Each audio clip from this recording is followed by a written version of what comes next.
El sistema penal chino. Históricamente, en el panorama de la codificación se distinguen las leyes penales, los conceptos del Hixin, los cuales eran castigos, y de Fa, las cuales eran normas, y, finalmente, el confucianismo del derecho tradicional. El primer código proviene del entorno feudal de la dinastía Zhou, entre 1027 y 221 a.C., que concluye con la centralización imperial en este último año. Desde entonces y hasta el final del imperio en 1911 o 1912, cada nueva dinastía promulgó su propio código, alguno de ellos con transformaciones radicales respecto de sus predecesores. La última gran codificación corresponde a la dinastía Manchú entre 1644 y 1911 y tomó forma definitiva en 1740. Opuesta a la filosofía de Confucio, que resalta la preferencia del autocontrol sobre la implantación de leyes del Estado, se reconoce también una tendencia legalista. La filosofía punitiva recurre a la idea de armonía a ser restaurada por medio de uno de los 5 castigos severos: prisión, multa, flagelación con varas suaves o pesadas de bambú y la servidumbre penal, o una de las 5 formas de destierro o expulsión, las cuales eran llamadas banishment, y tiñe en general la orientación de los códigos imperiales que, en cambio, ignoran lo referido al derecho de propiedad. La estructura gubernativa imperial incluía una comisión de castigos, llamada Hsinpu, con jurisdicción final en casos que implicaran un homicidio, salvo los castigados con pena de muerte que llegaban a una instancia superior, un organismo conocido como las 3 Cortes Superiores, y de allí al emperador mismo para su ratificación última. En la base de ese sistema centralizado estaban los magistrados inferiores, carentes de especialización legal, con funciones de diversa índole, sin participación de profesionales en representación de las partes y con atribuciones de investigación, acusación, juzgamiento y veredicto al mismo tiempo. La justicia imperial se caracterizó por el empleo de la tortura. A la caída del régimen imperial en 1911 hubo intentos de reformas procesales, y recién en 1928 se sancionaron códigos penales y procesales con influencia occidental y japonesa, aunque tampoco pudieron ser muy efectivamente implementados. En 1949 se derogaron las leyes del Kuomintang, incluido en el Código Procesal Penal. Desde entonces, solo por influencia soviética se implementaron algunas formas de juicio público, celebrados ante tribunales integrados por un juez y 2 asesores populares. El proceso siguió siendo secreto, inquisitorial y administrativo. La década de 1979 a 1989 registra una verdadera revolución legal en China. La Constitución consagra algunas garantías como la de nadie puede ser arrestado sino por orden de un procurador o de un tribunal popular y por un órgano de seguridad pública, salvo los casos de excepción. Todos los casos ante los tribunales populares son ante una audiencia pública. El Código de Procedimiento Penal data de 1979 y tiene reformas de 1996. También es de 1979 la Ley Orgánica de los Tribunales Populares. No hay juez de instrucción y la investigación preliminar es tarea del procurador, cuya discrecionalidad reconoce alguna limitación. En el juicio intervienen tribunales mixtos, es decir, integrados por jueces profesionales y asesores populares legos, estos últimos con iguales atribuciones que aquellos. No se admite el reconocimiento de culpabilidad y siempre debe celebrarse el juicio.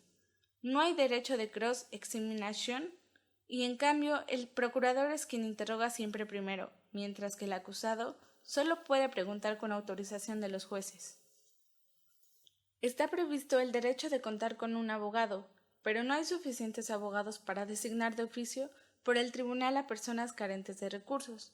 El tribunal tiene autoridad para nombrarlo si lo considera necesario, y es imprescindible cuando el acusado es menor, sordomudo o cuando es un caso de delito castigado con pena de muerte. Las víctimas, a partir de las últimas reformas procesales, tienen posibilidad de recurrir a un procurador superior si el inferior omite acusar, pero no pueden apelar directamente a las sentencias. Solo pueden protestar ante el fiscal. Los recursos permiten la revisión en instancia superior, tanto de los hechos como en el derecho. En principio, la ley requiere nuevo juicio público en el Tribunal de Apelación, pero en la práctica, este último puede limitarse a revisar el expediente y a interrogar al acusado y a discutir con su abogado.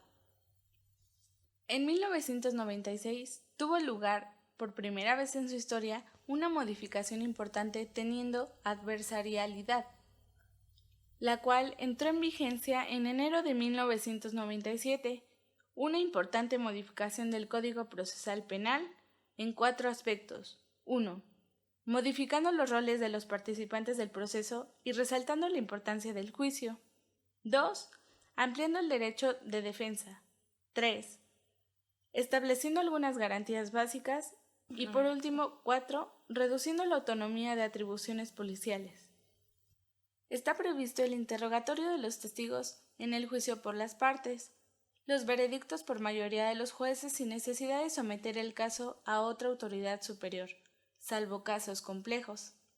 Se ha establecido, por otra parte, el uso de togas en lugar de uniformes militares por los jueces. La asistencia legal está permitida desde antes del juicio, pero no antes del primer interrogatorio, y el estatus de los abogados ha sido materia de nuevas leyes que lo mejoraron notablemente, haciéndolos profesionales, independientes y no empleados del Estado. Sin embargo, de hecho subsiste la tradicional hostilidad para con los abogados.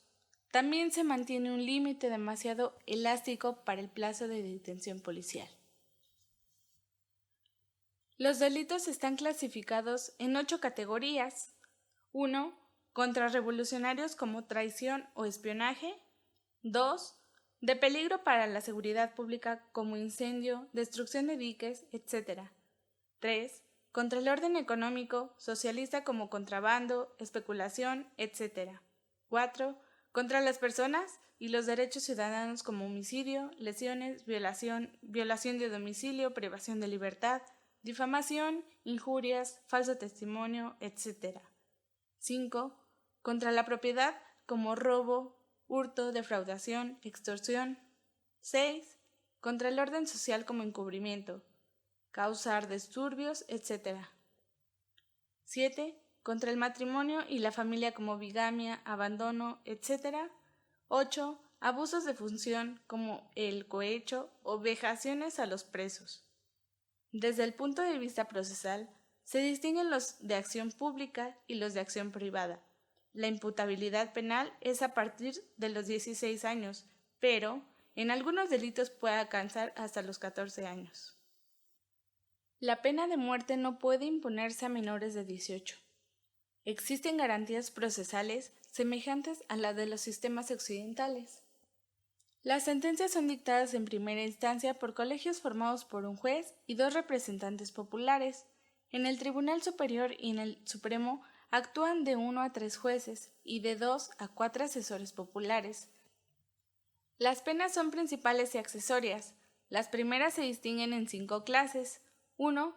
Control por funcionarios por entre 3 meses y 2 años.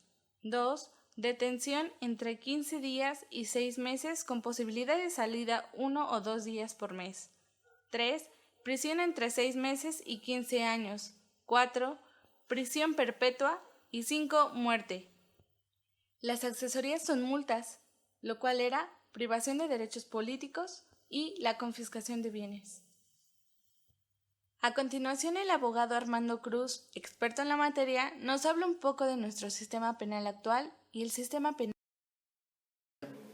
Vamos a dar una opinión sobre lo que es el derecho penal chino. Vamos a hacer una comparación de lo que en ese lugar, en ese territorio se lleva a cabo en comparación con lo que tenga que ver con el derecho penal mexicano. Según en un extracto que hemos encontrado en el estudio de Richard Vogler, él habla en su obra que es Justicia Criminal, trata un antecedente donde los chinos hablaban de un sistema tradicional Ese sistema tradicional chino es muy parecido al sistema inquisitorio europeo, ¿sí? En el cual las investigaciones, la persecución era también en forma secreta y se llevaba a cabo la acusación de una cierta persona.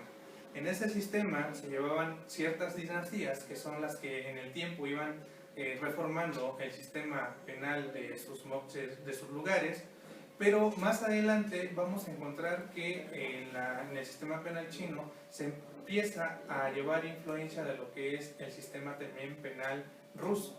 A través de la evolución vamos a encontrar que hasta 1979 y el 1989, que es el sistema penal actual que se lleva a cabo en ese lugar, podemos encontrar que en el artículo 49 del sistema penal chino se habla de solamente una pena capital. Esta pena capital consiste en que cuando una persona comete un delito que es agravado, es decir, homicidio, se puede imponer la pena de muerte a través del fusilamiento. Esto es a través de un solo disparo en la cabeza. Asimismo, también podemos ver que el otro sistema habla que cuando un funcionario de ese gobierno comete un desvío de sus fondos, también tiene pena de muerte. Esto es a través de la inyección letal. Es lo que ellos actualmente están llevando a cabo.